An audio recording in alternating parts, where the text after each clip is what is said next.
Walking through the Saratov Art Museum named after Radishev, we came across the painting View From, which was painted by Maxim Nikiforovich Vorobyov. This artist was born on the 6th of August in 1787. Maxim Nikiforovich Vorobyov is a great Russian landscape painter. He takes a significant place in the history of Russian paintings as an artist and as a mentor for a whole generation of Russian landscape painters. Critics responded very well to his paintings. For example, Nestor Vasilievich Kukolnik, who was a publisher of the Fine Arts magazine, spoke about the view of Constantinople. Indeed, one of the best pictures of Vorobyov.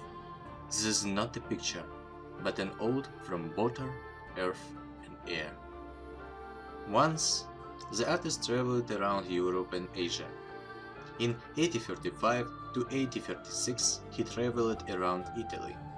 He visited Rome, Naples, Sicily. Numerous sketches made during that journey formed the basics of his later paintings. One of these paintings, made at the end of his life, is a landscape view of Rome. The work was brought to the collection of Radishev Museum in 1919 from the collection of Semyon Alexeyevich Yuryevich, whose grandfather was a tutor of Alexander Nikolaevich, later Emperor Alexander II. This picture is still kept in a museum named after Radishev in a permanent exposition. The canvas represents a wide panorama of eternal city at the sunset hour.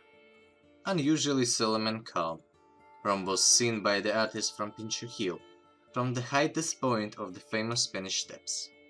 From here, viewers can see city blocks and buildings.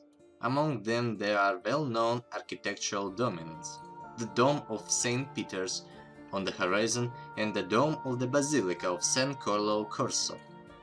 We can see silhouettes of the castle of St. Angel and two twin churches on Piazza del Popolo. The author showed a pictorial moment, then the sun is dipping below the horizon and has not lost its brightness yet. It rays literally penetrating everything around, painting the streets and lights, cedar brown tones, lighting rich colors and crowns of trees, extending the shadows of houses and human figures. The attention of the viewer is drawn to a sun disk surrounded by a golden halo. After we had seen this painting, we were impressed with its spectacular beauty. We liked this picture very much. They advised everyone to go to the Radishev Museum and look at the painting of the greatest artist.